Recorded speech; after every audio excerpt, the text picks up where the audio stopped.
ಒಂದು ವೀಳ್ಯದೆಲೆಯ ಮೇಲೆ ಚಂದನವನ್ನು ಹಚ್ಚಿ ಶಿವ, ಪಾರ್ವತಿ ಮತ್ತು ಸರಸ್ವತೀ ದೇವಿಯನ್ನು ಹೆಸರುಗಳನ್ನು ಹೇಳಿ ರವಿಪುಷ್ಯ ಯೋಗದ ದಿನದಂದು ಆ ವೀಳ್ಯದೆಲೆಯನ್ನು ಶಿವಲಿಂಗದ ಮೇಲೆ ಅರ್ಪಿಸುವುದರಿಂದ ಮತ್ತು ಇದರ ಜೊತೆಗೆ 5 ಬಿಲ್ವಪತ್ರೆಗಳು ಮತ್ತು 3 ಶಮೀಪತ್ರೆಗಳನ್ನು ಶಿವಲಿಂಗದ ಮೇಲೆ ಅರ್ಪಿಸುವುದರಿಂದ ಮಕ್ಕಳು ಓದುವುದರಲ್ಲಿ ಹೆಚ್ಚಿನ ಆಸಕ್ತಿಯನ್ನು ತೋರಿಸುತ್ತಾರೆ ಮತ್ತು ತಂದೆ ತಾಯಿಗೆ ಓದು ಎಂದು ಹೇಳುವ ಅವಶ್ಯಕತೆಯೇ ಇಲ್ಲ.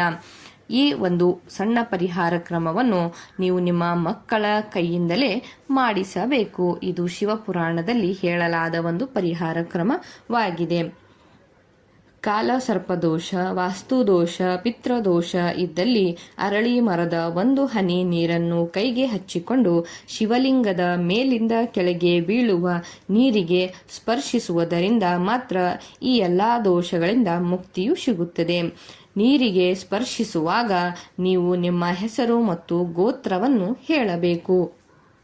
ಒಂದು ಬಿಲ್ವಪತ್ರೆಯನ್ನು ಅಶೋಕ ಸುಂದರಿಯ ಸ್ಥಾನದಲ್ಲಿ ಇಟ್ಟು ಅದರ ಮೇಲೆ ನೀರನ್ನು ಹಾಕುತ್ತಾ ಓಂ ನಮಃ ಶಿವಾಯ ಎಂದು ಹೇಳುತ್ತಾ ನೀರನ್ನು ಅರ್ಪಿಸುವುದರಿಂದ ಶಿವಲಿಂಗದ ಕೆಳಗೆ ಬೀಳುವ ನೀರನ್ನು ಕೈಯಿಂದ ತೆಗೆದುಕೊಂಡು ಕುಡಿಯುವುದರಿಂದ ರೋಗಗಳಿಂದ ಮುಕ್ತಿ ಸಿಗುತ್ತದೆ ಎಂದು ಕೂಡ ಹೇಳಲಾಗಿದೆ.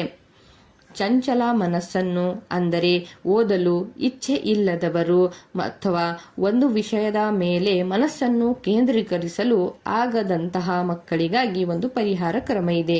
ಏನೆಂದರೆ ಅವರು ಒಂದು ಬಟ್ಟಲಲ್ಲಿ ಜೇನುತುಪ್ಪವನ್ನು ತೆಗೆದುಕೊಂಡು ಅದರಲ್ಲಿ 9 ಮುಖಿ ರುದ್ರಾಕ್ಷಿಯನ್ನು ರಾತ್ರಿ ಇಡೀ ಇರಿಸಿ ಮುಂಜಾನೆ ಆ ಜೇನುತುಪ್ಪದಿಂದ ಶಿವನಿಗೆ ಅಭಿಷೇಕವನ್ನು ಮಾಡಿ ಆ ಜೇನುತುಪ್ಪವನ್ನು ಮನೆಗೆ ತಂದು 11 ದಿನಗಳವರೆಗೆ ಅದನ್ನು ಮಕ್ಕಳಿಗೆ ತಿನ್ನಿಸಿದ್ದರೆ ಮಕ್ಕಳು ಓದಲು ಮತ್ತು ಒಂದೇ ವಿಷಯದ ಮೇಲೆ ಮನಸ್ಸನ್ನು ಕೇಂದ್ರೀಕರಿಸಲು ಸಹಾಯ ಮಾಡುತ್ತದೆ ಎಂದು ಶಿವಪುರಾಣದಲ್ಲಿ ಹೇಳಲಾಗಿದೆ. ತುಪ್ಪದ ದೀಪದಲ್ಲಿ ಕಪ್ಪು ಎಳ್ಳನ್ನು ಹಾಕಿ ಶಿವನ ದೇವಸ್ಥಾನದಲ್ಲಿ ದೀಪವನ್ನು ಹಚ್ಚುವುದರಿಂದ ತುಂಬಾ ದಿನದಿಂದ ಆಗದೇ ಇರುವಂತಹ ಎಲ್ಲ ಕೆಲಸಗಳು ಆಗುತ್ತವೆ ಎಂದು ಕೂಡ ಹೇಳಲಾಗಿದೆ. ಜೀವನದಲ್ಲಿನ ದುಃಖಗಳು, ಸಂಕಟಗಳು ಕಡಿಮೆ ಆಗುತ್ತಿಲ್ಲ ಅನಿಸಿದವರು ಮನೆಯಲ್ಲಿರುವ ಯಾವುದೇ ಗಿಡ ಅಥವಾ ಕುಂಡಿಯಲ್ಲಿರುವ ಮಣ್ಣಿನಿಂದ ಶಿವಲಿಂಗವನ್ನು ಅಲ್ಲಿಯೇ ಮಾಡಿ ಪೂಜಿಸಬೇಕು. ಪೂಜಿಸಿದ ನಂತರ 10-15 ನಿಮಿಷಗಳ ನಂತರ ಆ ಶಿವಲಿಂಗವನ್ನು ಅಲ್ಲಿಯೇ ವಿಸರ್ಜಿಸುವುದರಿಂದ ಜೀವನದಲ್ಲಿನ ಎಲ್ಲ ದುಃಖಗಳು ಕಡಿಮೆಯಾಗುತ್ತವೆ ಎಂದು ಹೇಳಲಾಗಿದೆ.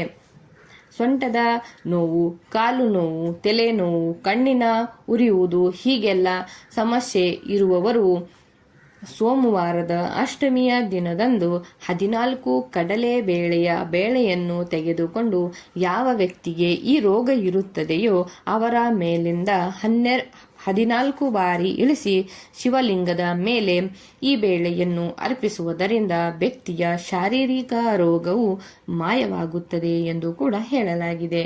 ಸ್ನೇಹಿತರೆ, ಈ ಎಲ್ಲ ಸಣ್ಣ ಸಣ್ಣ ಪರಿಹಾರ ಕ್ರಮಗಳನ್ನು ಶಿವಪುರಾಣದಲ್ಲಿ ಹೇಳಲಾಗಿದೆ. ಇಂಥದ್ದೇ ಅನೇಕ ಮಾಹಿತಿಗಳಿಗಾಗಿ ಚಾನೆಲ್ನ ಸಬ್ಸ್ಕ್ರೈಬ್ ಮಾಡಿಕೊಳ್ಳಿ ಹಾಗೂ ನಿಮ್ಮವರೊಂದಿಗೆ ಶೇರ್ ಕೂಡ ಮಾಡಿ ಸ್ನೇಹಿತರೆ.